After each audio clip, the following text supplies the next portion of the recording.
Հաղորդման հովանավորն է «Տուն դեպո կահույքի խանութ սրահը»։ Հաղորդման հովանավորն է Dream Park հյուրանոցառեստորանային համալիրը։ Հաղորդման հովանավորն է Աջափնյակ բժշկական կենտրոնը։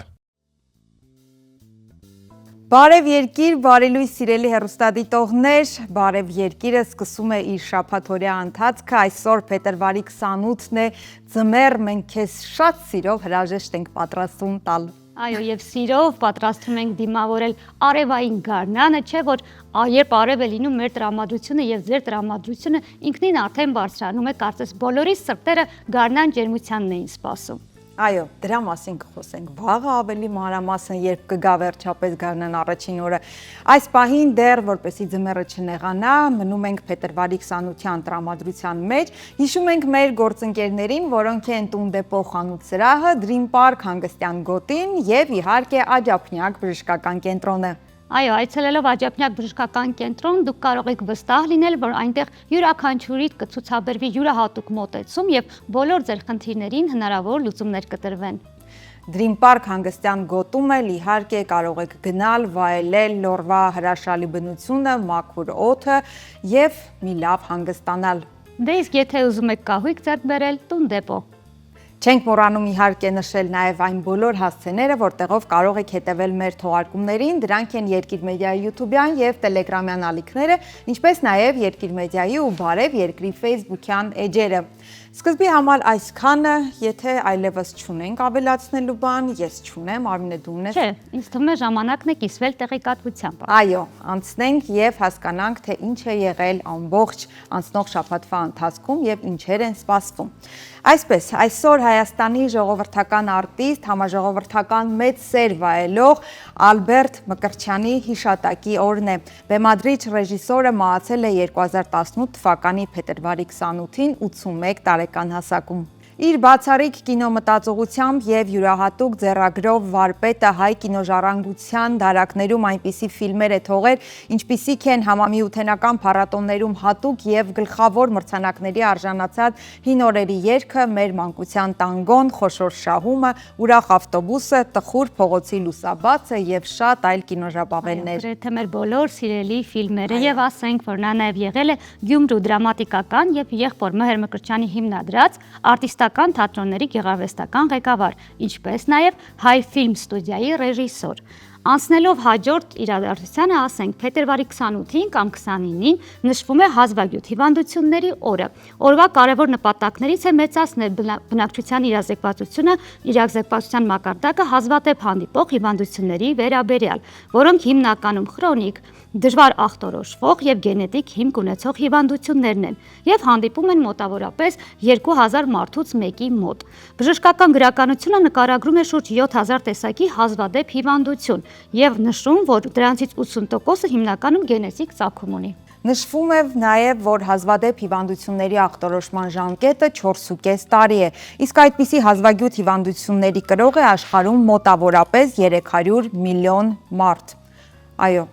ինչպես ասում են, Աստված թող բոլորից հեռու պահի հիվանդություններից, հատկապես հազվագյուտ։ Շատերը գիտեն, որ 2008 թվականից յուրաքանչյուր գարնանային գիշերահավասարին նախորդող ուրբաթ օրը նշվում է քնի համաշխարհային օրը։ Այս տարի այն կնշվի մարտի 13-ին։ Սակայն այսօր խոսելու ենք, այսօր ավելի լավ օր է։ Այսօր խոսելու ենք քնի հետ կապված մեկ այլ օրվա մասին, որը նշվում է այսօր, փետրվարի 28-ին։ Խոսքը ուշադրություն, հանրային վայրերում քնելու մասին է, ուսա բացարձակ ծիծաղաշարժ կամ անլուրջ տոն չէ, հավատացնում եմ։ Այո, համարվում է, որ աշխատավայրում կամ հանրային վայրում այլ վայրերում մի քանի րոպե քնելը ճապոնական ինեմուրի երևույթի արտահայտումն է, ինչը բառացի նշանակում է ներկա գտնվել եւ քնել։ Իսկ սա ըստ ճապոնացիների աշխատասիրության ցուցանիշ է, քանի որ նշանակում է մարդը շատ է աշխատում եւ չի հասցնում տանը հանգստանալ եւ վերականգնվել։ Եվ այդ իսկ պատճառով ծագող արևի երկրում տարածված եւ ընդունված երևույթ է աշխատավայրում կամ հանրային վայրում մի փոքր քնելը։ Իդեպ քնի ազգային հիմնադրամի անցկացրած հարցման արդյունքում հարցվածների 30%-ը խոստովանել է, որ քնել է աշխատավայրում։ Իսկ յուրաքանչյուր 4-րդ անձ տարբեր պատճառներով խուսափել է աշխատանքից քնի պակասի պատճառով։ Խոստովանենք, այո, երբևէ քնել եք։ Այո, Ես էլ այ եղել է պատահել։ Եվ դա կարծում եմ հաճելի քունն է։ Կարծես անուշ վերականգնողական ճապոնացիները Այո, իմաստուն։ նաև տրանսպորտի մեջ։ Այդ տարիքային է թվում արդեն, բայց այո, Բայց պատահել է։ ժամանակին էի քնում, հիմա արդեն չէ։ Դե ժամանակին, եթե հիշում ես մեր ուսանող տարիներին, հիմա չգիտեմ ուսանողները ինչպեսի կյանք են վայելում, շատ բարդ էր մեզ գազելների մեջ այդ հին, հետո շատերս ինձ թվում է դու եւս մենք սովորելուն զուգահեռ նաև արդեն աշխատում էինք եւ տուն դարձի ճանապարհին, այո, քնելը դա մի հրաշալի երևույթ էր այդ պայն թվում։ Այսօր մոլորակների մեջ շքերթ է սպասվում, սիրելի հեռուստադիտողներ, այն գեղեցիկ երևույթ է, որի ժամանակ մի քանի մոլորակ միաժամանակ դասավորվում են Արեգակի մի կողմում։ Բյուրականի աստղադիտարանից հայտնում են, որ այդ շքերթը կամ մոլորակների հավասարեցումը կկազմեն Արեգակնային համակարգի մոլորակներից 6-ը՝ Մերկուրին, Վեներան, Յուպիտերը, Սատուրնը, Ուրանը եւ Նեպտունը։ Նշվում է, որ Յուպիտերը հնարավոր կլինի տեսնել անգամ անզեն աչքով եւ ուսումնասիրել աստղադիտակի միջոցով, մինչդեռ մյուսները կլինեն հորիզոնին շատ մոտ եւ դրանք հնարավոր չի լինի ուսումնասիրել նույնիսկ դիտողական սարքերով։ Նշվում է նաեւ, որ 6 մոլորակների նման հավասարեցումները տեղի են ունենում մոտավորապես 20 տարին մեկ։ Կարելի է գնալ եւ վայելել։ Այո, որտեղ։ Բյուրականի աստղադիտարանից նայելով Այժմ տեղափոխվենք ոչ իրական աստղերի աշխարհ եւ տեսնենք, թե այնտեղ ինչ է կատարվում։ Անցկացվել է կինոյի եւ հեռուստատեսային արվեստի բրիտանական ակադեմիայի մրցանակաբաշխությունը BAFTA-ն։ Լոնդոնում կայացած թվով 79-րդ մրցանակաբաշխության ամենաշատ ոսկե դիմակների է արժանացել Թոմաս Անդերսոնի Պայքարը պայքարից հետո ֆիլմը։ Այն ստացել է 6 մրցանակ, ներառյալ լավագույն ֆիլմ, լավագույն ռեժիսոր, լավագույն օպերատորական աշխատանք անվանակարգերի համար։ Երեքական մրցանակների արժանացել են Մեղավորները եւ Ֆրանկենշտեյն ֆիլմերը։ Լավագույն բրիտանական ֆիլմ է ճանաչվել Համնետը, իսկ լավագույն դերասանուհի Ջեսի Բակլին նույն ֆիլմում Շեքսպիրի կնոջը Ագնես Շեքսպիրին մարմնավորելու համար։ Գրեթե ամբողջությամբ ոսկե գլոբուսը կրկնող BAFTA-ն, սակայն բոլորին զարմացրել է լավագույն դերասան անվանակարգում հաղթողի անունը հնչեցնելով։ Դա ոչ այս անվանակարգում առաջադրված Լեոնարդո Դիկապրիոն էր, ոչ էլ Թիմոթի Շալամեն, ինչը բոլորին զարմացրեց իրականում։ Լավագույն դերասանի ոսկե դիմակին արժանացել է երիտասարդ դերասան Ռոբերտ Արամայոն, իրական դեպքերի հիման վրա նկարահանված «Ես երդվում եմ» ֆիլմում կերտած կերպարի համար։ Եվ նա նաև հաղթել է Ծագող աստղ անվանակարգում, ինչը նշանակում է, որ նոր դերերն ու մրցանակները թերևս չեն ուշանալու։ Այս ֆիլմի վերնագիրը մի փոքր վիճահարույց է, որովհետև երբ բնօրինակից ես թարգմանում, ես երդվում եմ, բայց ռուսական աղբյուրները չգիտես ինչու թարգմանում են, ես հայոյում եմ, ես վիճում եմ, դեռ չեմ նայել, որպեսզի հասկանամ։ Իրականում ինձ թվում է բնույթի մասին է։ Պետք է նայել եւ հասկանալ։ Մինչ շարունակել է ես 3 ընդհանրապես Համնետը նայեցի եւ այդ շեքսպիրյան զգացողություններ հուզական ունեցել էի դպրոցական տարիներին Ռոմեո Ջուլիետը նայելիս։ Իդեպ իսկապես շատ լավ ֆիլմ է եւ ճիշտ են կանխատեսումները, կարծում եմ նա Օսկարի գլխավոր ֆիլմը կդառնա։ Լավագույն օտարալեզու ֆիլմ անվանակարգում հաղթել է նորվեգական զգացմունքային արժեք ֆիլմը, լավագույն գրիմ, կոստյումների դիզայն եւ նկարիչ անվանակարգերում էլ Ֆրանկենշտեյնը։ Այս ֆիլմն էլ է շատ լավ է, իդեպ ես կամաց արդեն կարծես բոլորը հասցնում եմ նայել։ Ես դեռ ժամանակ չեմ գտել վերջին ֆիլմը նայելու, բայց կգտնեմ եւ կնայեմ, շարունակելով թեման, ասենք, որ BAFTA-ի ամենասպասված հյուրերը, սակայն ոչ թե բեմում էին, այլ հանդիսատեսի շարքերում։ Մրցանակաբաշխության ներկաների համար իսկական անակնկալ էր տեսնել արքայադուստր Քեյթին, ամուսնու արքայազն Ուիլյամի կողքին։ Քեյթ Միդլթոնը նախորդ մրցանակաբաշխությունները բաց էր թողել հիվանդության պատճառով։ Այդ օրն էլ նրանց հայտնվելն իրարանցում էր առաջացրել, քանի որ Էփշտեյնի գործով Ուիլյամի հորեղբոր նախկին արքայազն Էնդրյուի սկանդալային ձերբակալությունից հետո արքայական զույգն առաջին անգամն էր հանրության առաջ ներկայանում։ Իդեպ նույն ձերբակալված Էնդրյուն մի քանի րոպե հայտնվել է Լուվրի թանգարանում, ավելի ճիշտ նրա նկարը իհարկե։ Ակտիվիստները Մեծ Բրիտանիայի թագավորի եղբոր Էնդրյուի լուսանկարը փակցրել են Լուվրի մյուս նկարների կողքին հետևյալ գրությամբ։ Հիմա նա հաստատ քրտնում է։ Րոպեներ անց ակտիվիստներին իհարկե ձերբակալել են, նախկին արքայազնի նկարն էլ հեռացրել են։ Հետաքրքիր քայլ է իրականում, հետաքրքիր այս ամենը ինչով է ավարտվելու։ Եվ ինչու է միշտ Լուվրը լինում այդ սկանդալների կենտրոնում։ Այս պահին առաջարկում ենք տեսահոլովակ, սիրելի հեռուստադիտողներ, որից հետո արդեն կշտապենք դիմավորել մեր առաջին հյուրերին։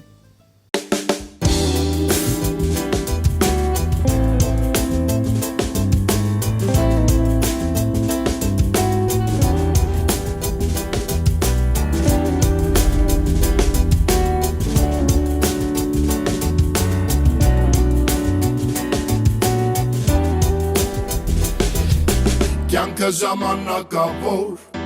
Թեկուզ լինես տակավոր Բոլորիս վերջը նույնը Ասա հոգիտ ինչ գույնը Տեսնեմ ու մեզ պատկանում Մենք ընտրում ենք ծնվելուց Ծնողներին մեր վաղուց Գործը կիսը տողած Պիտի մենք վերջացնենք Որ հոգի լույսին հանձնենք Ենքան եմ վերածնվել Արդեն հաշիվն եմ կորցրել Ու հիշում եմ դեմքեր Շատ եղել են դեպքեր Առանց է չիլնի ապրել Բոլորն ուզում են լինել սուտ Որ մեղքեր գործ են թակում Ես արծը շատ նուրպա Արիտամ կեզ հոսանք Որ աշխարն ենք պրկելու Կանցնեն օրեր, տարիներ Ու ես նորից կծնվեմ Քեզ համար երգեր գրեմ Ու քեզ նորից կսիրեմ Կանցնեն օրեր, տարիներ Ու ես նորից կծնվեմ Ես համար երգեր գրեմ Ու քեզ նորից կսիրեմ Անցած փորձությունները Ես շատ եմ գնահատում Դրանով առաջ գնում ու չեմ էլ զարմանում Թե մարդիկ խիչ չեն սիրում Ինձ համար կան արժեքներ Ավելի թանկ կան ոսկին Ու ես գրում եմ երկեր Որ հասնեն միջև երկինք Ինչա պետք է զես կյանքում Շքեղտուն ու սիրում շում Որ վաղը հյուր է գալու Արիտ կա զարմացնելու Խնդրում եմ ես մի հարստու Ինչ ենք անում ես կյանքում Ինչեր ունենք անելու Թե ոնց ենք է ծախ հասնելու Կանցնեն օրեր, տարիներ Կանցնեն օրեր, տարիներ Ու ես նորից կծնվեմ Ու ես նորից կծնվեմ Ես համար երկեր գրեմ Ու քեզ նորից կսիրեմ Կանցնեն օրեր, տարիներ Ու ես նորից կծնվեմ Քեզ համար երգեր գրեմ Ու քեզ նորից կսիրեմ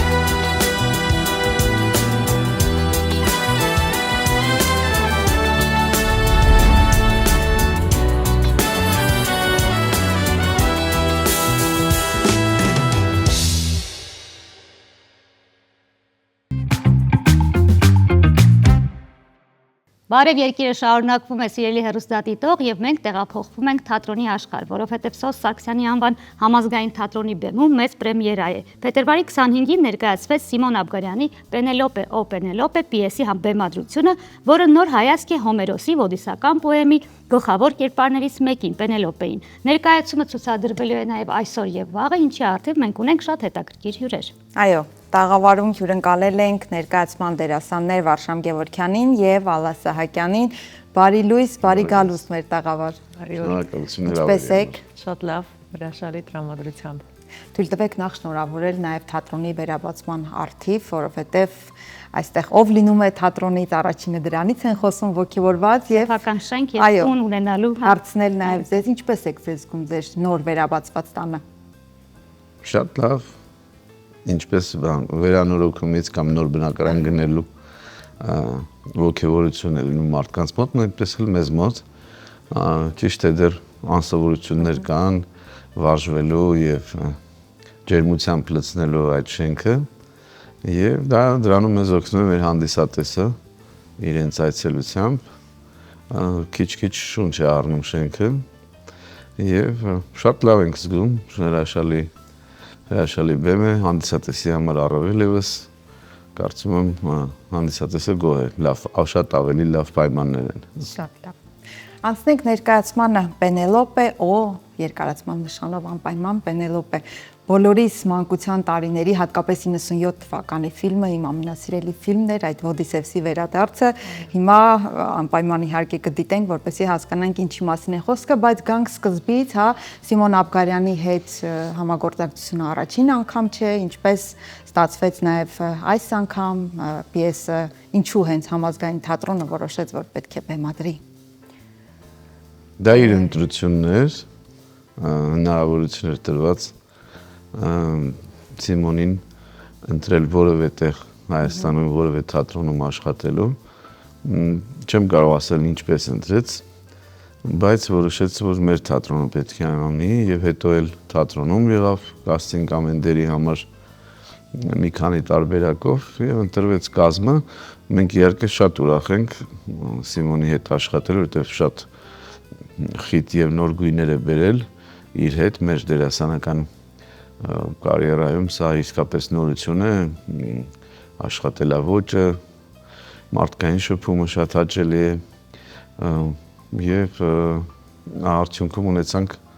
այս ներկայացումը, ինչի համար շատ ուրախ ենք։ Մենք էլ ենք ուրախ, որ ներկայացումը հատկապես ձեր թատրոնում է եւ թերևս խոսենք ձեր կերպարներից տվյալ ներկայացման մեջ եւ դասական տարբերակից կա փոփոխություններ, ինչպիսի կերպար եք ստացել նոր բեմում։ Պիեսը գրել է ազդվելով նաև Ոդիսականից եւ հերոսները, որոնք ապրում են այսօր եւ նույն հերոսներն այսօր են նաև գնում պատերազմում իրենց համար իդեոլոգիաներ ունեն, ինչի համար են գնում պատերազմելու, բայց նաև կա դրա հայլային հակառակ կողմը, թե ովքեր են տուժում այդ պատերազմից, երկրներ, ընտանիքներ, մարդիկ, կանանց եւ ինչպես եւ Սիմոն Աբգարյան ասում, որ այստեղ շատ ցցուն կերպով արտահայտված են կանացի կերպարները, այն է թե Դինահը, որը զուգահեռվում է Պենելոպեի հետ, խղճի կերպարն է առաջ բերել, որը Ոդիսևսին պետք է այստեղ մեր պարագայում Էլիասին նորից օգնի եւ դարձի բերի եւ իհարկե մոր կերպարը իդեմս իմ կերպարի Նուրիցայի, որը ամբողջ ներկայացման առանցքում հետապնդում է որդուն եւ բոլոր այն ճշմարտությունները, այն բացը, որ ինֆորմացիայի տեսքով նաեւ ունեցել է Էլիասը, իրական աշխարհի մեր դառը ճշմարտություններն է ներկայացնում եւ ցույց տալիս, որ պատերազմող մարդու այդ կրեդոների մեջ նաև կա բաց տեղեր, որոնք չի լրացվի։ Դա այն է, որ ընտանիքդ երբ որ թողնում ես, սեռանում ես, հողի կորուստն է, եւ հետո շատ գծերով որ զուգահեռում ենք, այսօր տպավորությունն է, որ մենք ոնց որ ապրենք մեր այս երբ-պատերազմյան շրջանում եւ շատ հետաքրքիր ձևով մի պիես, որ 20 տարի առաջ է նա գրել, մեր օրվա հետ շատ զուգահեռներ է անցկացվում մեր իրականության հետ։ Մենք էլ ենք փնտրում պատերազմից հետո մնացած այդ փշրանքները, ինչուները եւ չեն կարողանում պատասխանները գտնել։ Պատերազմողն է արդյոք ճիշտ, թե նահանջողը, այն սպասող կինը ինչ մեղք ուներ, այդ որդիները, որոնք առանց հայր են մեծանում եւ շատ ուրիշ հարցեր, որոնք այսօր մեր համար նույնպես պատերազմող եւ չորտեղ նաև պարտվող երկրի համար հարցեր են մնացել եւ օդում են մնացել եւ այստեղ միստիկ կերպով ինչ որ ձևով մեր օրվա իրականության հետ զուգահեռվեց, բայց ասեմ, որ ներկայացումը շատ հետաքրքիր իր ձեռագրով նաև էպիկական ձևով է բեմադրությունն արել, ֆրանսիական շատ զուսպ տեքստային լակոնիկություն ունի, խաղաոճը նաև, որը մի քանի կարծես ժանրերի էկլեկտիկա լինի բեմի վրա եւ մոնումենտալիզմը եւ այդ էպիկականությունը եւ նաեւ ժամանակակից շատ հետաքրքիր դրսեւորումներ, երաժշտական անցումները եւ խաղաոճը նաեւ այսպես շատ հետաքրքիր ասեմ, որ մենք յուրաքանչյուրս մենք որպես դերասաններ նոր մի փայլ, ինչպես Վարշամը ասեց, նոր շերտ ավելացրեցինք մեր դերադարակում, եթե ասպեսի բառ ասենք, որովհետև լավ է, երբ որ նոր բան ես փորձում, մարմինը դու ինքդ քո այդ կոմֆորտից դուրս ես գալիս եւ մի ուրիշ ափի մեջ ես հայտնվում եւ դա հետաքրքիր մի շերտ է տալիս նաեւ մյուս դերերի վրա, հետաքրքիր փայլ է։ Ասացիք որ հեղինակը տարել է հա զուգահեռներ Ոդիսևսի այդ արկածների, եթե կարելի այդպես ասել, եւ մերօրյա իրականության միջև, հա, Ոդիսևսը պատերազմից վերադարձավ 20 տարի հետո, այնտեղ սպասում էր Պենելոպեն, այդ ճանապարհի բոլոր փորձություններին չենք անդրադառնում։ Հետաքրքիր է այդ զուգահեռը, երբ տարվում է մերօրյա պատերազմից վերադարձած տղամարդը, այդ տղամարդու հոգեբանությունը եւ կնոջ հոգեբանությունը, որը սպասում է։ Հետաքրքիր է Պենելոպեի եւ մերօրյա կանանց միջև ինչպիսի նմանություն է գտել հեղինակը եւ ինչպիսի տարբերություններ, եթե համեմատենք, որ այն ժամանակ 20 տարի են սպասել, հիմա իհարկե։ Եսում էլ 20 տարի է սպասում, այսինքն 10 տարի է ինչ պատերազմը վերադարձել է, բայց դու չես վերադառնում, ինչպես ասում են հալայի կերպարը։ Նայեք, անկեղծ ասած, դες գախնիկ բացեմ, շատ չի ձգտել Սիմոնը պիեսը գրելուց, որպեսզի ճիշտ եւ ճիշտ անդրադառնա Ոդիսևսի պատմությանը, այսինքն սյուժետային գիծն է, իսկ բովանդակային առումով թերևս ինքը հենց լիբանանյան պատերազմի ժամանակ է գրել եւ որ իր ծնողները իր ընտանիքը ինչպես է ապրել, պատմությունը ժամանակակից է, չնայած որ այնքան էլ չէ, որովհետեւ դա էլ տարիներ առաջ է գրվել եւ այլ տեղում, բայց երևի թե այն պատճառով, որովհետեւ պատերազմները իրար շատ նման են, ամեն դեպքում խորքում ներսում եւ սպասող կնոջ հոգեվիճակը։ Եվ հոգեվիճակները թե պատերազմողի, թե սպասողի համար երևի թե կարելի ասել բոլոր ժամանակներում նույնն է։ Այդ պատճառով ինքը չնայած որ գրված է այլ երկրում, այլ տարիներում, ինքը այո, այսօր շատ մեզ համար էլ կարևոր եւ բովանդակային շատ ճիշտ տեղերում է դիպում, բայց պետք է ասեմ, որ նաեւ մենք սա խաղացինք Չեխովյան փառատոնի շրջանակներում դեռ անցած տարի Մոսկվայում եւ նրանք էլ իրենց պատերազմի հետ կարողացան զուգահեռներ տա, այո, բնականաբար մենք փառատոներին խաղում ենք հայերեն, որոշ տեղեր լինում են սուբտիտրներ, ենթագրեր եւ այնտեղ կար ենթագրեր հանդիսատեսը կարդալով դիտում էր ներկայացումը եւ պետք է ասեմ, որ իրենք էլ շատ հետաքրքիր լավ տպավորված էին, որովհետև իրենք էլ կարողացան իրենց պատերազմի իրենց խնդիրների հետ կարողացան զուգահեռել եւ այո, այդպես է եղել, որովհետև գիտեք, այդ նույն հիմա նույնիսկ կարևոր չէ հաղթած թե պարտված, այս դեպքում օրինակ այս պատմության մեջ պատերազմից հաղթած, բայց միևնույն է պատերազմ գնացող վերադարձող պարտված է հետ գալիս անձամբ իր համար, անկախ նրանից դա այդ հաղթանակը ունեցել են տեղ թե չէ, որովհետև մարդկային հոգեբանական իր խորքերում միևնույն է մարդը պարտվում է, որովհետև ամեն դեպքում պատերազմը լավ բան չէ։ Այս պատերազմի այս թեմայի շուրջ որ խոսում էինք, իրականում այս պիեսը նա գրել է եւ իր ծնողներին է նվիրել, մասնավորապես մորը, որովհետեւ մայրը հենց այդ դինահի կերպարի հետ է զուգահեռվում, որը հորը սպասել է տարիներ շարունակ, պատերազմն ավարտվել է, իսկապես նա դեռ չէր վերադարձել եւ իրենք էլ զգացել են այդ պակասը, իր անձնական պատմությունը շատ խորապես կա այս պիեսի մեջ եւ հետաքրքիր է, որ նաեւ ասում է, որ մեզ մոտ միշտ հարց է առաջանում, ինչպես օրինակ այդքան հեղինակավոր տաղանդավոր արտիստը դերասանը որոշեց, որ պիես գրել, ինքն էլ ասում է, որ այսօր Ֆրանսիայում, բնօրինակ եղել ֆրանսերենով, Ֆրանսիայում շատ վատ վիճակի մեջ է լեզուն, որովհետև շատ վատ ֆրանսերենով են խոսում, մի քիչ ավելի փողոցի, նույնիսկ այդպես կարող էր ինքը ասում էր, որ քաղաքական գործիչները շատ վատ ֆրանսերենով են խոսում, այսինքն այն գրական ֆրանսերենը կորել էր եւ իր համար մի առանձին ողբերգություն էր այդ էր եւ իրոք այս պիեսի որ հետևում ես, նա միայն տեսնելու չէ, նաև լսելու է, որովհետև շատ հետաքրքիր տեքստեր կան պոետիկ եւ զարմանալի դրամատուրգիա է մեր օրերում։ Ես կարող եմ ասել, որ մեր հանդիսատեսը պետք է մի շատ հետաքրքիր ունիկալ բան տեսնի, այդ իմաստով, որ մեր օրերում նման պիես լսել նաև մի առանձին հաճույք է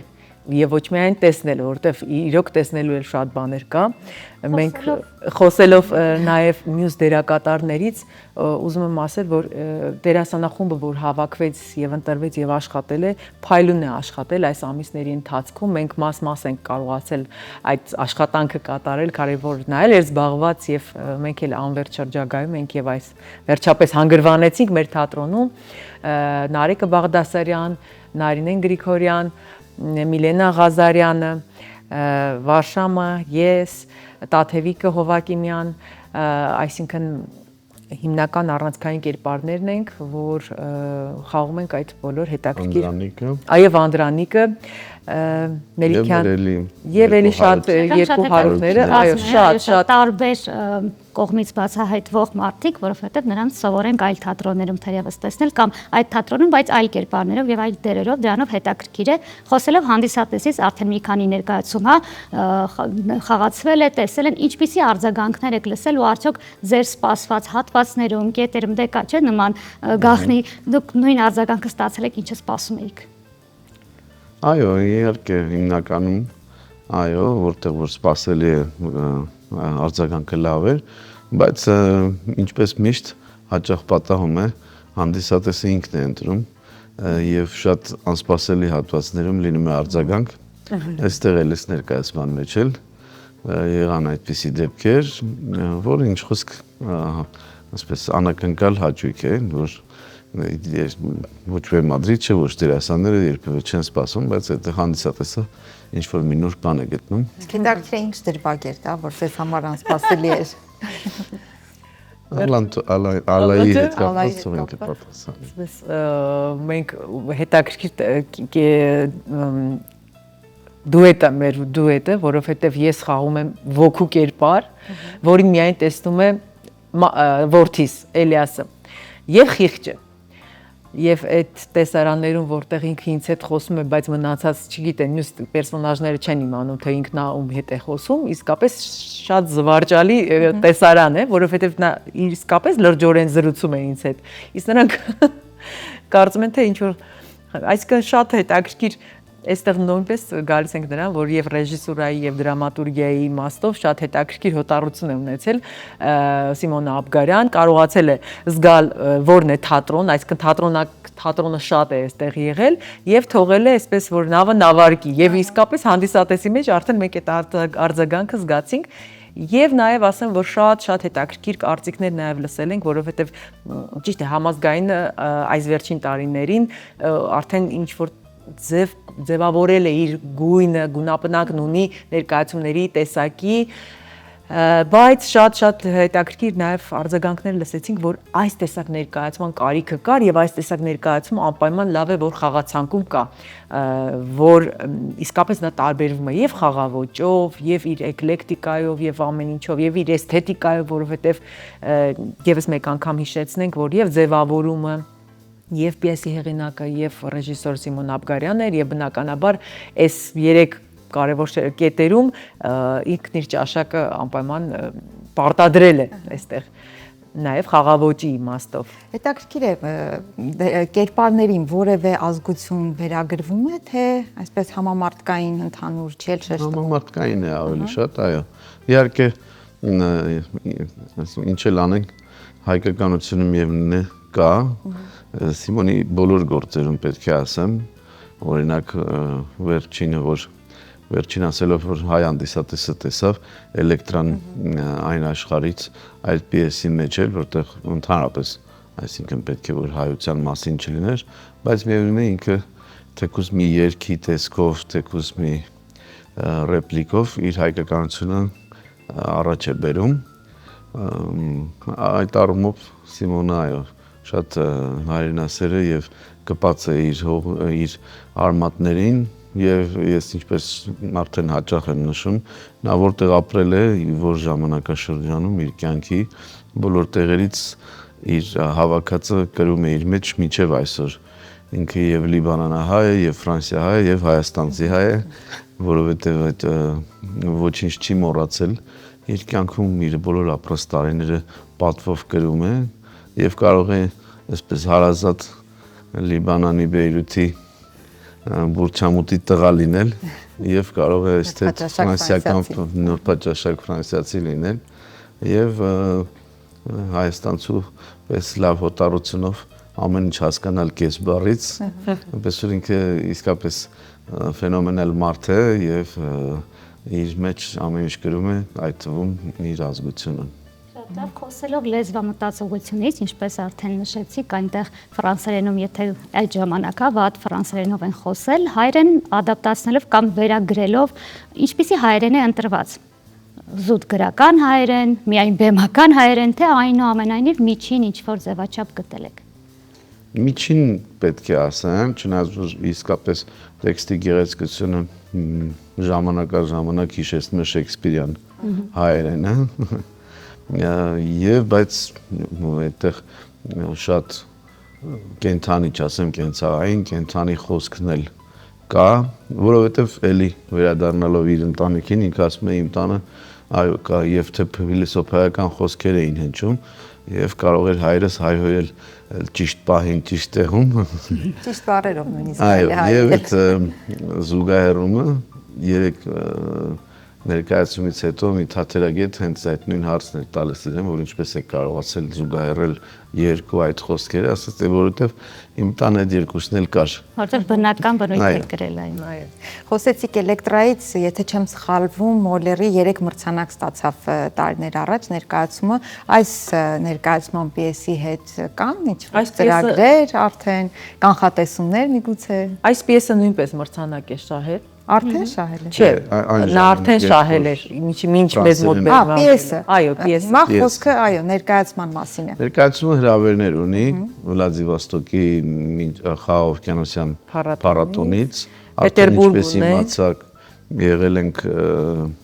Մոսկվայում Չեխովյան փառատոնին եւ ինչպես Արա նշեց Պետերբուրգում։ Եվ Բեյրութից էլ կան մեկ այլ փառատոնի ենք հրավիրված։ Այո, Բեյրութին շատ ենք սպասում, ուրախ ենք նաև Սիմոնը մեզ հետ լինի այնտեղ։ Ասեմ, որ նաև ներկայացում Արտավազդի է ներկայացված եւ Վարշավն է Արտավազդի ներկայացված իր դերով, ես եմ ներկայացված իմ դերով, Նարեկը Բաղդասարյան եւ կա նաև հնարավորություն ասելու, որ նաև մեր Թամարա Բարոյանն է զգեստներով զբաղվել, որը շատ հետաքրքիր էլի էկլեկտիկ հետաքրքիր միջավայր է ստեղծել, ընդհանրապես ներկայացումը դիտելիս իրոք այնպիսի էսթետիկա գոյություն ունի, որ իրոք չեք կարողանում պատկերացնել, դա որևէ տեղայնացված չի, ժամանակաշրջանի մեջ չի, դե ժամանակակից է, բայց իսկապես որևէ ազգություն չեք տեսնում այնտեղ, դա եւ դրա կարևոր հատկություններից մեկն է այդ հաջողությունը, որ արդեն որ մենք գնացինք Մոսկվա եւ այնտեղ շատ տարբեր ազգերից կային նաեւ ռուսներ էին հիմնականում, բոլորը իրենց հետ են նույնացնում այդ պատմությունը, որտեղ հիմա ամենտեղ կա նաեւ աքսորի խնդիրը, ամենտեղ գաղթի խնդիրն է, ամենտեղ պատերազմի վտանգը, իսկապես աշխարհը այսպես դարձել է մի մեծ քարտեզ պատերազմական վարկետերի, այսօր իսկապես, այո, այսինքն Շեքսպիրը բոլորը իրենց գտնում են յուրաքանչյուր տողի մեջ։ Իսկապես եւ կարող եմ ասել, որ նույնիսկ պիեսը առաջին անգամ առաջնախաղը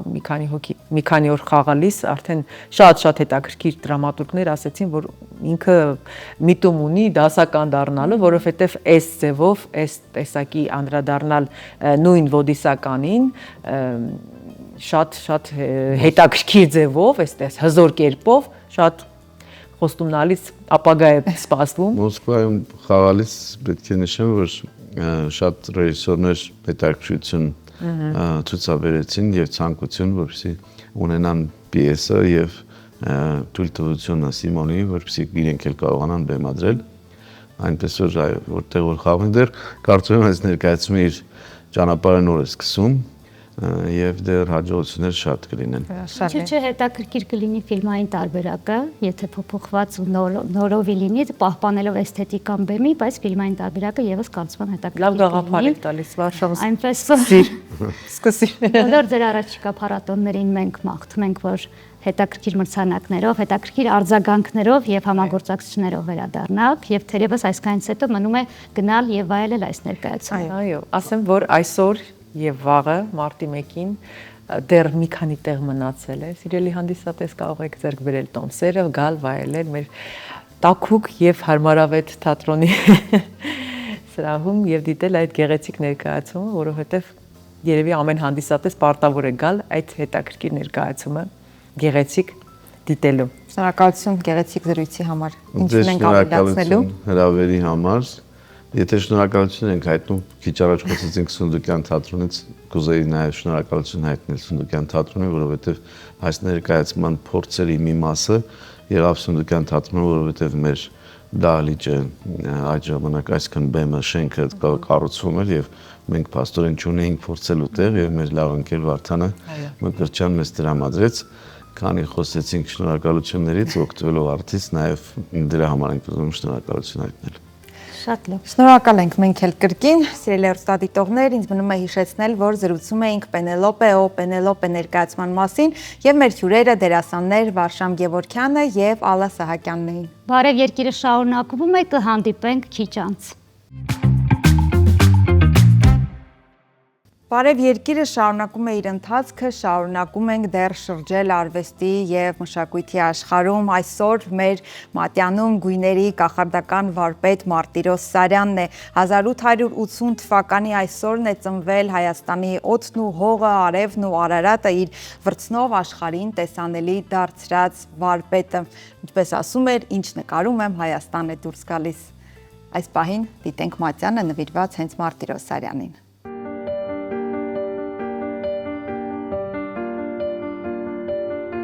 Հայ մեծանուն նկարիչ Մարտիրոս Սարյանը ծնվել է 1980 թվականին։ Սարյանի նախնիները գաղթել են Ղրիմ, որտեղից նրան շարավիղները տեղափոխվել են Նոր Նախիջևան։ Սարյանը 1895 թվականին ավարտել է Նոր Նախիջևանի հայ-ռուսական հանրակրթական, իսկ 1903 թվականին Մոսկվայի գեղանկարչության, քանդակագործության եւ ճարտարապետության ուսումնարանները։ Կատարելագործվել է Վալենտին Սերովի եւ Կոնստանտին Կորովինի դիմանկարի արվեստանոցում։ Սովորելու տարիներին ստեղծել է իր մոր Ուստիան Սարյանի դիմանկարը, ինչպես նաև Սոֆիա Միանսարյանի դիմանկարը, ինքնանկար եւ մայրավանք։ 1901 թվականին Սարյանն առաջին անգամ եղել է Երևանում, հետո նաև Աշտարակում, Վաղարշապատում, Սևանում, 1902 թվականին Անիում։ Այդ եւ հետագա տարիներին ուսումնասիրել է հայ ժողովրդի պատմությունը, նիստուկացն ու մշակույթը, որը մեծապես նպաստել է Սարյանի աշխարհայացի եւ ստեղծագործական մեթոդի ձևավորման եւ զարգացման վրա։ Նա ստեղծել է դիմանկարներ, բնանկարներ, նատյուրմորտներ, բեմանկարչական գործեր եւ ձևավորել է գրքեր։ Ստեղծագործության առաջին շրջանում 1904-ից 1909 թվականներին հրաժարվելով ավանդական մտածելակերպից եւ սկզբունքներից, Սարյանը ստեղծել է յուրահատուկ եւ արդիական արվեստ, որն անվանել է Սարյանական։ 1910-ական թվականների պատկերներում Սարյանը համադրելով եգիպտական կերպարվեստի մոնումենտալության եւ ճապոնական գունագրության մի քանի էական հատկանիշներ, Պոլ Գոգենի դեկորատիվ գունամտածողությունը, Ծավալաձևի սեզանային սկզբունքը, գունագծերի շեշտադրման Վան Գոգի եղանակը ստացել է ինքնատիպ արժեք եւ որակ։ Մեծ եղեռնի ժամանակ Սարյանն աշխատել է հայերին օգնող Մոսկովյան կոմիտեում, մեկնել է Էջմիածին։ 1916 թվականին Մոսկվայում Վարդգես Սուրենյանցի հետ ձևավորել է Վալերի Բրյուսովի հայ պոեզիան ժողովածուն։ 19 թվականին Նոր Նախիջևանում հիմնել է գավառագիտական թանգարան։ 1921 թվականին Ալեքսանդր Մյասնիկյանի հրավերով Սարյանն ընտանիքով տեղափոխվել է Երևան։ Նշանակվել է նոր կազմակերպվող Հայաստանի պետական թանգարանի վարիչ, օգնել է Երևանի գեղարվեստի ուսումնարանի հիմնադրմանը։ Հակոբ Կոջոյանի հետ ստեղծել է ՀԽՍՀ զինանշանը։ 1945-ից 51 թվականներին եղել է Հայաստանի նկարիչների միության նախագահը։ 1937 թվականի Փարիզի համաշխարհային ցուցահանդեսի ԽՍՀՄ տաղավարի համար ստեղծած պաննոյի համար արժանացել է մեծ մրցանակի։ Սարյանը մահացել է 1972 թվականի մայիսի 5-ին։ Նկարչի գործերը հիմնականում պահվում են Հայաստանի ազգային պատկերասրահում եւ նրա մասնաճյուղերում, նաեւ ԱՄՆ-ի, Ֆրանսիայի եւ այլ երկրների լավագույն թանգարաններում։ Սարյանն արժանացել է Բրյուսելի միջազգային ցուցահանդեսի ոսկե մեդալի, ՀԽՍՀ պետական մրցանակի։ 1955-ից Հալեպում, Սիրիա, գործում է Սարյան ակադեմիան։ 1967 թվականին Երևանում տուն-թանգարանն է բացվել։ Հայաստանի Հանրապետությունում Սարյանի պատկերով թողարկվել է թղթադրամ։ Արմինե Գրսոյան, Բարև երկիր։ Վերադարձանք սիրելի հեռուստադիտողներ, այո, դիտում էինք Մատյանը Մարտիրոս Սարյանի մասին, հայկական հողն ու ջուրը, արևը եւ իհարկե այդ հողում եւ մեր հայկական ջրով սնված, աճած խաղողը, որը անբաժան է թե մեր նկարչության մեջ, թե մեր արվեստի բոլոր ճյուղերի, կլինի ճարտարապետություն եւ ինչու ոչ նաեւ գալիս ենք հայկական խոհանոց, որտեղ խաղողը դառնում է հրաշալի գինի։ Խոսելու են գինիների մասին, ինչու այսքան երկար, որովհետև գինին, կարծում եմ, հայկական հող ու ջրից ծնված ամենահայտնի, գոնե մենք այդպես ենք կարծում աշխարհում, միրգն է։ Եվ այս առիթով ունենք շատ հետաքրքիր հյուր Հայաստանի խաղողագործության եւ գինեգործության հիմնադրամի գործադիր տնօրեն Զարուհի Մուրադյան։ Ողջույն Զարուհի,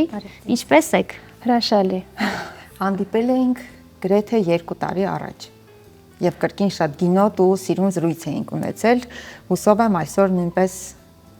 այդպես կշարունակենք։ Հետաքրքիր նորություններով եք։ Այո, տեղեկացնեմ սիրելի հեռուստադիտողներ, որ Հայաստանն իր անմահական գինիներով հերթական անգամ մասնակցել է միջազգային ցուցահանդեսի, ինչպես նաև ֆոտոցուցահանդեսի, որտեղ էլ ներկայացրել է մեր երկրի գինեգործության պատմությունն ու մշակույթը։ Դե ինչ Զարուհի, մանրամասնեք մի փոքր։ Շնորհակալ եմ հրավերի համար, հաճույքով կներկայացնեմ մեր հերթական ձեռքբերումները։ Փարիզ։ Գնանք Փարիզ։ Ավելի ճիշտ դուք գնացել վերադարձել եք, մեզ տարեք, խնդրում ենք։ Շարունակում ենք մասնակցել միջազգային ցուցահանդեսներին, մեզ համար շատ կարևոր հարթակ է երկիրը ներկայացնելու, Հայաստանի գինեգործությունը ներկայացնելու, քանի որ մասնակցում ենք ազգային տաղավարով, այսինքն ազգային տաղավարի տակ ներկայացված էին 23 գինեգործական ընկերություն, տարբեր շրջաններից, տարբեր հետաքրքիր տեղացի սորտերով պատրաստված գինիներով, որը շատ հետաքրքիր եւ գրավիչ է դարձնում ամբողջ աշխատանքը, որը մենք իրականացնում ենք ցուցահանդեսի շրջանակում։ Մեծ համար շատ կարևոր է արտահանել հայկական գինին, որովհետև մենք ունենք յուրահատուկ խաղողի սորտեր եւ հետաքրքիր ոճային գինիներ եւ կարծում ենք, որ ներկայացված լինելով գնողունակ եւ գինի սպառող երկրներում դա մեզ կօգնի, որպեսզի մենք մեր ուրույն տեղը գրավենք միջազգային քարտեզի վրա որպես հնագույն գինեգործական երկիր։ Եվ շատ ուրախանում ենք, որ բավականին բարձր են գնահատում մեր գինիները միջազգային փորձագետների կողմից եւ մենք փորձում ենք տարբեր հետաքրքիր ծրագրերով ներկայանալ նաեւ այլ երկրներում, այլ միջոցառումների շրջանակում ներկայացնել հայկական գիները, որը մեզ ճանաչելի է դարձնում եւ ուզում եմ նաեւ ուրախալի փաստով կիսեմ ձեզ հետ, որ նախորդ տարվա համեմատ այս 2024 թվականի համեմատ 2025-ին մոտ 25% աճ ունենք արտահանման եվրոպական շուկա, իսկ գնային արժեքով շուրջ 45%։ Սա վկայում է նրա մասին, որ մեր գինիները բարձր են գնահատվում եւ իրենց ուրույն տեղն են գրավում նաեւ հոռեկայի սեգմենտում, որտեղ ավելի շատ ռեստորաններում եւ մասնագիտացված խանութներում են ներկայացնում, որպես յուրահատուկ հետաքրքիր երկիր։ Բարի խոսեցիք արտահանումից, իսկ նման փորձի փոխանակության արդյունքում արդյոք գինիներ չեն բերվում Հայաստան։ Մենք այստեղ ունենք տարբեր երկրների գինիներ, բայց գուցե այս նմանատիպ ձևաչափը ավելի հեշտացնում է եւ ավելի գնային առումով հասանելի է դարձնում գինին։ Ինչ որ միտեղ կարող է դա խանգարում է ներքին շուկայում հայկական գինիների սպառմանը, բայց մյուս կողմից ուրախալի փաստ է, որ սկսել են գինի խմել։ Մենք ունենք այդ խնդիրը, իհարկե մենք շատ ներողություն նախորդ մեր հենց հարցազրույցում ասում էիք, որ գինի խմելու մշակույթը Հայաստանում այնքան էլ զարգացած չէ։ Ունենք փաստորեն բարելավում։ Այո, ունենք բարելավում, չենք կանգնում ստացված արդյունքների, այսինքն մեր դեռ գոհացուցիչ չեն արդյունքները, բայց կարծում եմ այո, ինքը փոխվում է, եթե 2014 թվականին մեկ շնչի հաշվով սպառվում էր 1.2 լիտր, հիմա շուրջ 5 լիտր է սպառվում, բայց դա իհարկե կարող ենք էլ ավելացնել, որովհետև գինին դա ալկոհոլային խմիչք չի, այլ գինին շատ հետաքրքիր ինքը շշալցված արվեստ է, մեր պատմությունն է, մեր ժառանգությունն է, գինին կարող է դառնալ երկրի բրենդ,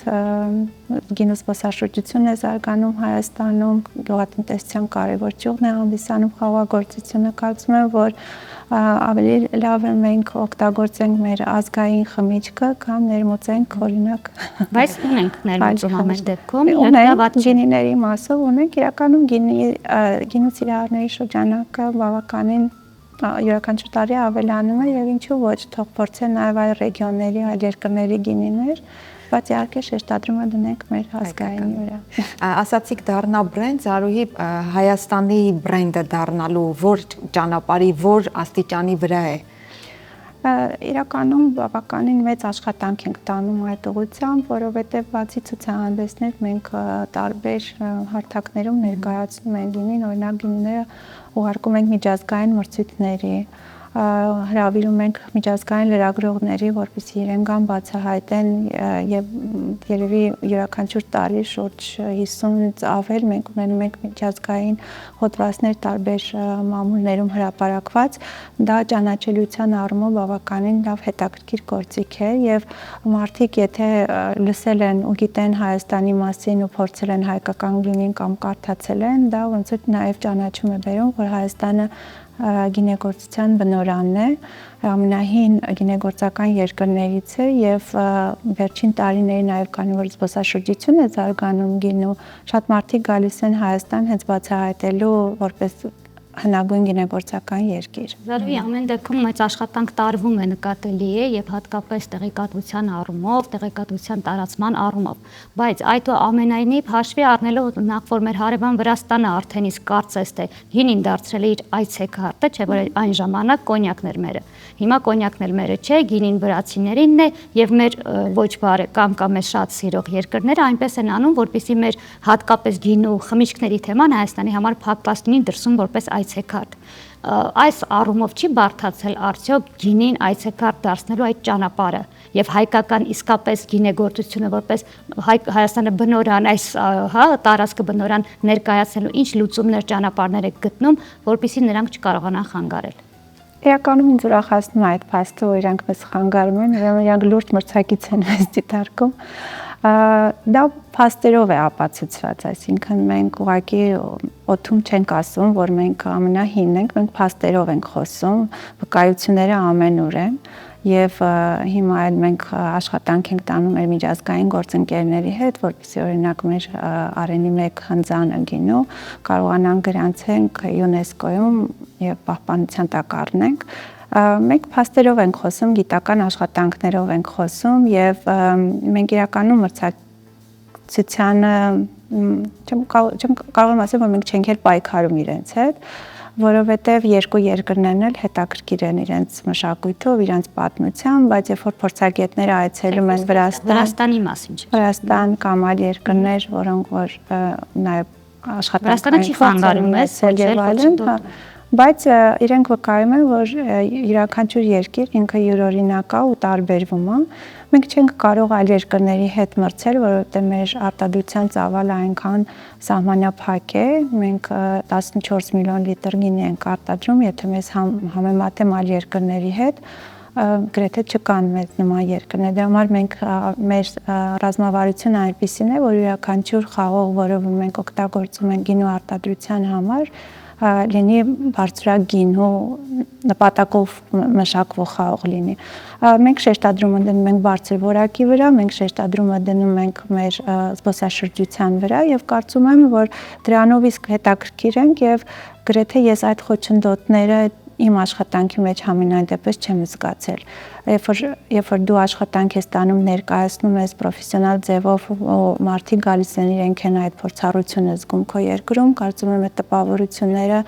անմոռանալի են եւ իրականում մենք շատ փորձագետների հետ ենք աշխատում ու հրավիրում ենք Հայաստան, Եթե 2017 թվականին մենք փորձում էինք իրենց ներգրավեինք ծրագրերի մեջ ու մերժում էինք ստանում, որովհետև իրենց Հայաստանը հետաքրքիր չէ, հիմա մենք ենք այդ առաջարկները ստանում, որովհետև իրանց է հետաքրքիր բացահայտելու մի յուրահատուկ երկիր եւ երբ որ իրենք գալիս են այդ փորձառությունը ունենում են, տպավորվում են, իրենք դառնում են մեր դեսպանները։ Առանց ես ինքս մեկ-մեկ տեսնում եմ, որ մեր գործընկերները առանց մեզ տեղյակ պահելու հայկական գիների համտես են կազմակերպում, եւս մի հոդված են գրում, հա, օրինակ երբ որ մենք առաջի անգամ Forbes-ին բերեցինք Հայաստան, ինքը ասաց, որ ոչ մեկին չտեղեկացնես, որ ես Forbes-ի լրագրող եմ։ Ես կտպավորվեմ, կգրեմ, եթե չէ, ես չեմ գրի։ Ասացի արի, որովհետև իսկապես շատ ռիսկային էր, գումար ես ծախսում, հրավիրում ես, եկել էր եւ մենք մի հոդվածի փոխարեն երկուսը ունեցանք, հետո երրորդը ունեցանք։ Մենք ոչ մի գումար չենք տվել հոդվածները գրելու համար, բայց իրենք այնպես են տպավորվել, որ դեռ այդ երկար այդ հիշողությունը կա եւ իրենք մեզ հետ միասնական այս աշխատանքը տանում են եւ մեզ օգնում են, որ մենք մեր ձայնը ավելի լսելի լինենք։ Խոսելով տպավորելու մասին, վերջին, հա, որ գնացել եք Փարիզ, այնտեղ նաեւ ֆոտո ցուցահանդեսի եք մասնակցել, այսինքն ոչ միայն գինու լեզվով եք խոսել, մի փոքր կուզենք, որ այս մասին եւս պատմեք։ Հիշում եմ, որ առաջի անգամ 2017 թվականին այցելեցի աշխարհի ամենամեծ գինու թանգարանը եւ բոլոր երկրները ներկայացված էր բացի Հայաստանից։ Չեք պատկերացնում, ինչ մեծ ցավ ապրեցի, որ ոչ միտեղ նշված չէր Հայաստանը որպես գինեգործական երկիր եւ այդ պայից եւ այդ շատ ակտիվ սկսեցինք իրենց հետ աշխատել, որ հնարավորություն ունենանք ինչ որ միտեղ Հայաստանը ներկայացնել։ Հետո համտես շնորհանդեսներ արեցինք թանգարանում, իրենք շատ տպավորվեցին, դարձան մեր լավ գործընկերները եւ արդեն այս տարիների շարունակ 2017 թվականից մենք սկսեցինք իրենց հետ համագործակցել եւ ամենակարևոր ձեռքբերումը այն էր, որ թանգարանի 10-ամյակին նվիրված մեծ ցուցահանդես կազմակերպեցին, լավագույն գինու շրջանների ֆոտոներով, լուսանկարներով ներկայացրեցին ռեգիոնները եւ Հայաստանը վայոց ձորով բավականին լավ ներկայացված էր ու տպավորիչ էր ու մեր գործընկերները ասացին, որ շատերն են, որտեղ շատ գեղեցիկ նկարով ենք ներկայացել, շատ տպավորիչ է, այսինքն մի նկարով դու կարողանում ես քո ամբողջ տերոարը ներկայացնել ու յուրահատկությունը տերոարային եւ բացի դրանից նաեւ իրենց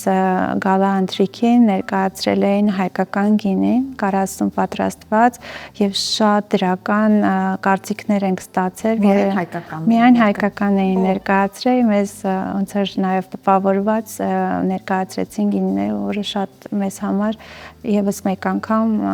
լավ ձեռքբերում էր, որ նման մեծ միջազգային հարթակում ներկայացվել է Հայաստանը, շարունակելու ենք իհարկե իրենց այդ աշխատանքը, արդեն իսկ Հայաստանը ներկայացված էր թանգարանը որպես գինեգործական երկիր, պետք է աշխատանք տանել, մարդիկ չգիտեն, տեղյակ չեն։ Շատ անգամ երբ որ ներկայացնում ես, որ դու հնագույն գինեգործական երկիր ես, զարմանում են, ասում, ինչի մենք ձեր մասին չգիտենք։ Մենք էլ ասում ենք, որ մենք դիրքավորում ենք մեզ որպես վերածնունդ ապրող, որտեղ բոլորս գիտենք, որ ինչ որ մի ժամանակ կորցրել ենք մշակույթը, սպառման, նաև արտադրության, ուրախություն մեզ իհարկե զարգացել է կոնյակագործությունը, բայց միևնույն ժամանակ այդ խորհրդային միության ժամանակ կորցրել ենք այն տեղացին հետաքրքիր սորտերը, որոնցով կարող էինք պատրաստել եւ ճանաչելի դառնալ հետաքրքիր գինիներով, սակայն վերջի տարիներին իշնորհի մեր, ես ուզում եմ անպայման նշել, որ իշնորհի մեր գինեգործական ընկերությունների, որովհետեւ չեք պատկերացնում ինչ միասնական, ինչ մեծ ընտանիք ենք մենք ու բոլորս համախմբվել ենք մի նպատակի շուրջ, հայկական գինին դարձնել ճանաչելի եւ շնորհակալ եմ, որ իրենք մեծ պատասխանատվությամբ են մոտենում աշխատանքին, ջանք ու եռանդ չեն խնայում, որպեսզի յուրաքանչյուր շիշ որ արտադրվում է լինի որակյալ, այդ բարձր ստանդարտներն են պահում եւ միասնական, երբ որ մենք ցուցահանդեսներին մասնակցում ենք, այնտեղ իսկապես նենց հետաքրքիր տրամադրություն է, որ չես կարող ասել, որ իրենք տարբեր ընկերություններ են ներկայացնում, իրար աջակցելով։ Ես նկատելի է միակ ոլորտն է, ես նկատել եմ շփվելով տարբեր առիթներով գինեգործների եւ գինի արտադրող ընկերությունների, հա, իրար շփմանը եւ նկատելի է շատ ջերմեն, շատ առողջ մրցակցային ու շատ օգնող իրար, ինչը մեր Հայաստանի նման փոքր երկրին միայն հարկավոր է եւ ողջունելի։ Իրականում, այո, շնորհակալ եմ իրենց եւ հիմա ինչ որ մի երկրում, ինչ որ մի հետաքրքիր նախաձեռնություն որ կա, երբեք չեմ զգում կամ չեմ նկատում, որ չեն աջակցում, պատրաստական չեն, եթե կարիք կա անգամ մեզ հետ կգան, կներկայացնեն, բոլորս հասկացել ենք, որ միասին կարող ենք հաջողել եւ որտեվ չենք կարող մրցել այլ երկրներ, մենք չենք կարող մրցել Ֆրանսիա, Իսպանիա, Չիլի, Իտալիա, Նոր Զելանդիա, չգիտեմ, բայց մենք կարող ենք միասին մեծ ուժ լինել եւ դռներ բացել եւ մեր մասին խոսել, ներկայացնել։ Բոլոր ոլորտներում մենք ունենայինք նմանատիպ կուր հոգեբանություն եւ եթե չեմ սխալվում, առաջիկայում Ճապոնիա եք գնալու։ Մի փոքր այս մասին էլ պատմեք։ Ճապոնիան շատ հետաքրքիր շուկա է, շատ բարդ, որտեղ ասիական շուկան իսկապես շատ բարդ է, նախ առաջի հերթին այնտեղ ներկայանալու եւ ինչ որ հաջողություններ ձեռք բերելու առումով պետք է այդ մարդկանց մենտալիտետը հասկանաս, ճանաչես, իմանաս ինչ կոնկրետ պրոդուկտ ես ներկայացնում իրենց համար։ Բայց անցած տարի մի հետաքրքիր ծրագրի մասնակցեցինք, իմ գործընկերուհին գրանտային ծրագիր շահեց, Ճապոնիայի կառավարությունը մեզ աջակցեց մասնակցելու ցուցահանդեսին, դա մեր առաջի քայլն էր Ճապոնիայում եւ պատկերացրեք շատ հետաքրքիր ձևաչափով ներկայացանք, այնտեղ միակն էինք, որ ազգային տաղավարով էինք հանդես եկել եւ բոլորի ուշադրությունը մեր կողմն էր, այսինքն իրենք առաջի անգամ առանձնացրել էին Foodex Ճապոնիա ցուցահանդեսի ալկոհոլային բաժինը առաջի տարին էր եւ մենք մասնակցել էինք ազգային տաղավարով, ամբողջ մեդիայի ուշադրությունը մեր վրա էր, բավականին հետաքրքիր ինտերվյուներ եւ այլն ու շատ ակտիվ էր տաղավարը ու շատ էին հավանում գինիները, շատ հավանել էին մեր նռան գինին ու հրավիրում էին գործընկերներ, եկեք ինչ որ էկզոտիկ գինի են գտել, եկեք փորձեք, շատ մեծ էր տպավորությունը եւ այս տարի գինեգործական ընկերությունների կողմից արդեն հետաքրքրությունը ավելի շատ էր մասնակցելու, անցած տարի 10 գինեգործական ընկերության հետ էինք մասնակցում, այս տարի 18-ի հետ կգնանք։ Տպավորությունը այնպեսին է, որ դժվար է այդ շուկան մտնել իրականում, բայց եթե հաջողություն ունենանք, շատ երկար կմնանք այդ շուկայում։ Եվ քանի որ Ճապոնիայում եւ գինու մշակույթը սպառման Զարգացած է։ Այո, զարգանում է հետաքրքրությունը երիտասարդների շրջանակում բավականին մեծ է, իսկ ամբողջ աշխարհում գինու սպառումը նվազում է, ալկոհոլի սպառումը նվազում է հիմնականում երիտասարդների շրջանակում, բայց այդ երկրում հակառակը երիտասարդները ավելի շատ գինի են նախընտրում եւ կարծում եմ, որ եթե մենք շարունակաբար աշխատենք ու ներկայացնենք մեր գինին, որտեղ մի ցուցահանդեսը դա ոչինչ է, մենք պետք է երկարաժամկետ գործընկերային իրենց հետ աշխատենք, որպեսզի մեր ուզած հաջողություններ գրանցենք, բայց եթե այդ շուկայում ներկայացված լինենք, կարծում եմ, որ շատ երկար կմնանք այդ շուկայում։ Երևի վերջին հարցը, բայց ինձ շատ հետաքրքիր է, հատկապես Ճապոնիայում եւ դրսում։ Հայկական քաղցր թե չոր գինիներն են նախընտրում։ Շատ հետաքրքիր հարց եք տալիս, որովհետև երբ որ ինձ առաջարկ ենք ստանում համագործակցություն, իրենք նաև իրենց նախընտրություններն են մեզ ներկայացնում, օրինակ Ճապոնիան հստակ ասել է վարդագույն գինիներ չբերեք, հնեցված գինիներ չբերեք, շատ թունդ ալկոհոլային, բարձր ալկոհոլով գինիներ չբերեք, բայց ավելի կարմիր ու թեթև սպիտակ, հա, եւ մենք այդպես էինք ներկայացնում, բայց նաև մեզ համար ռիսկային էր ներկայացնել այդ մեր մրգային գինիները ու հաջողեցինք, որովհետեւ իրենք երևի չգիտեն մենք այլ ինչ հետաքրքիր գինիներ ունենք, իհարկե մրգայինը կոչել գինի սխալ է, բայց մենք դեռևս հիմա ծրագիր ենք իրականացնում, իհարկե ժամանակի առումով երբեմն շատ զբաղված ենք լինում, չենք հասնում այդ կետին, բայց ուզում ենք մեր նռան գինին գրանցենք որպես ազգային խմիչք եւ ներկայացնենք աշխարհին մեր յուրահատուկ ազգային խմիչքը որպես տենց ոչ թե նռան գինի, այլ օրինակ ինչ ունի հետաքրքիր աշխարհագրական տեղանունով, ինչպես տեկիլան է, հա, ասենք շատ երկրներում բացառիկացնել եւ ճանաչենք, հուսով եմ կարագացնեք process-ը եւ մեզանից ոչ մեկ առաջ չի լինի եւ կհաջողեք այդ հարցը։ Շնորհակալ եմ, շատ հրավերի։ Շնորհակալ ենք Ֆրենքել հետաքրքիր զրույցի համար, այո, զուր չէ, որ գինուն ձոնում են բանաստեղծություններ, երգեր, այո, խոսում վկա է մեր պատմության, մեր մշակույթի։ Շնորհակալություն ձեզ։ Բարև երկիրը շարունակվում է, սիրելի հեռուստադիտողներ, հիշեցնեմ, որ զրուցում էինք Հայաստանի խաղողագործության եւ գինեգործության հիմնադրամի գործադիր տնօրեն Զարուհի Մուրադյանի հետ, մնացեք մեզ հետ։ Դե ինչ խոսեցինք անուշաբույր գինիներից, կարծում եմ լավ գինու հետ նաև լավ սնունդ է հարկավոր ընդունել։ Այսօր օգտակար էջում մենք առանձնացրել ենք սիսերը, որի օգտակարությանը ծանոթանանք եւ վերադառնանք։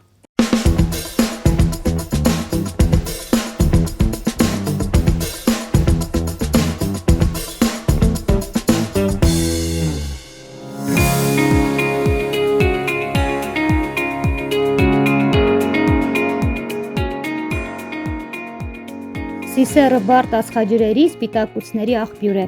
Պարունակում է մեծ քանակությամբ թաղանթանյութ, B խմբի վիտամիններ, ինչպես նաև կալցիում, կալիում, մագնեզիում, որ խթանում են սրտամկանի աշխատանքը, կարգավորում արյան մեջ շաքարի մակարդակը։ Սիսերը պարունակում է գրեթե բոլոր անփոխարինելի ամինաթթուները։ Այն նաև բուսական սպիտակուցի աղբյուր է, հագեցնում է, կանխում սովի զգացումը։ Սիսերի կանոնավոր օգտագործումը նվազեցնում է հաստ աղու քաղցկեղի առաջացումը, ինչպես նաև օգնում է նվազեցնել արյան մեջ վատ խոլեստերինի մակարդակը։ Այն պարունակում է նաև օմեգա 3 և 6, վիտամին E։ Սրանց հաշվին բարելավում է մազերի, մաշկի և եղունգների որակը։ Հակաօքսիդանտ հատկությունների շնորհիվ պայքարում է ծերացման դեմ։ Սիսերը նաև հարուստ է սննդարար նյութերով, այդ թվում երկաթով։ Սիսերի պարբերաբար օգտագործումը կօգնի կանխարգելել երկաթապակասոթային անեմիայի զարգացումը։ Այն նաև բավական մեծ քանակով վիտամին A է պարունակում, որն անհրաժեշտ է տեսողության պահպանման համար։ Այն հակաօքսիդանտ է և պայքարում է ազատ ռադիկալների վնասակար ազդեցության դեմ։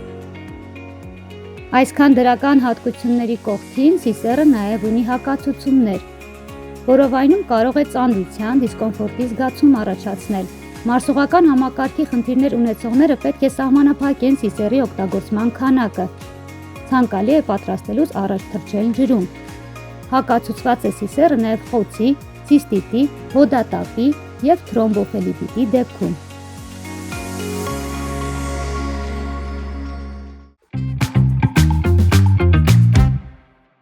Շարունակելով առողջ սննդակարգի և համեղ սննդակարգի հետքերով գնալ, հիմա տեղափոխվում ենք Լորվա գողտրիկ անկյուն Dream Park, որտեղի շեֆ խոհարարը մեզ տանելու է նոր և հետաքրքիր համերի հետքերով, որովհետև մենք հիմա տեղափոխվում ենք և դիտում ենք համեղ երկիր էջը և վերադառնանք։ Իհարկե վիրտուալ ենք տեղափոխվում, բայց բաղադրատոմսը կարող է լինել լրիվ իրական, եթե դուք տանը պատրաստ եք։ Այո, դիտենք, քաղցը զգանք և վերադառնանք։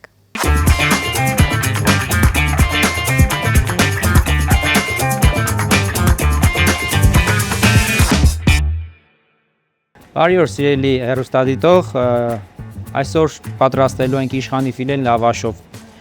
Նրա համար մեզ անհրաժեշտ է իշխանի ֆիլեն, բանջարեղեններ, գունավոր պղպեղներ, լոլիկ, գլուխսող, կիտրոն և լայմ, մաղադանոս, 4 մոցարելա պանիր և համեմունքներ։ Սկսենք։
Դե ինչ Տիանա, այսքան համեղ ուտեստներին ծանոթանալուց հետո ժամանակն է, որ մենք էլ թերևս այսօրվա մեր աշխատանքը ավարտին մոտեցնենք,